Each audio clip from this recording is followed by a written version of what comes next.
Hello friends, எல்லோரும் எப்படி இருக்கிறீங்க? கார்த்திகை ஒன்று ஸ்டார்ட் ஆயாச்சு. நம்ம வீட்டில் பார்த்தீங்கன்னா இந்த வருஷம் கன்னிசாமி இருக்கிறாரு. அதனால் ரொம்ப ஹாப்பியாக பிரேக்ஃபாஸ்ட் பண்ண ஸ்டார்ட் பண்ணிட்டேன். இந்த ஒரு மாதத்துக்கு நம்ம வீட்டில் பிரேக்ஃபாஸ்ட் எல்லாம் கொஞ்சம் சிறுதானியத்தில் பண்ணலான்ட்டு இருக்கிறேன். ஒரு நேர விரதம். அதுக்கு இன்றைக்கி நான் வரகரிசி பொங்கல் தான் பண்ணுறேன். அதுக்கு ஒரு டம்ளரில் ஒரு 3/4 பங்கு வரகரிசியும் 1/4 பங்கு நீங்கள் பாசிப்பருப்பு எடுத்துக்கோங்க. ஒரு பாத்திரத்தில் எண்ணெய் விட்டு எப்பவும் போல் சீரகம், மிளகு, முந்திரி பருப்பெல்லாம் கொஞ்சம் சேர்த்திக்கோங்க. அப்புறம் இஞ்சி, கருவேப்பிலை எல்லாமே எப்பவும் போல் போடுங்க. ஆனால் கொஞ்சம் சேர்த்தி போடுங்க. ஏன்னா சிறுதானிய ரெசிபிக்கெல்லாம் இதெல்லாம் கொஞ்சம் சேர்த்தி போட்டால் தான் கொஞ்சம் நல்லாயிருக்கும். 1க்கு 2 தண்ணி வச்சுக்கோங்க. அதுவும் கொஞ்சம் நல்லா சாஃப்டாக வரணுன்னா நல்லா ஊற வச்சு செய்யுங்க. சிறுதானிய ரெசிபி எதுவாக இருந்தாலும் ஊற வச்சு செஞ்சிங்கன்னா கொஞ்சம் சாஃப்டாக இருக்கும். நான் கொஞ்சம் சக்கரை பொங்கலும் பண்ணிக்கிட்டேன். கோவில்லேருந்து வரும்போதே ஐயப்பன் ஃபோட்டோலாம் வாங்கிட்டு வந்தாச்சு.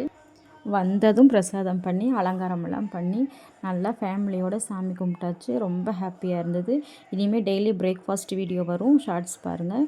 நம்ம சேனலை சப்ஸ்கிரைப் பண்ணிக்கோங்க.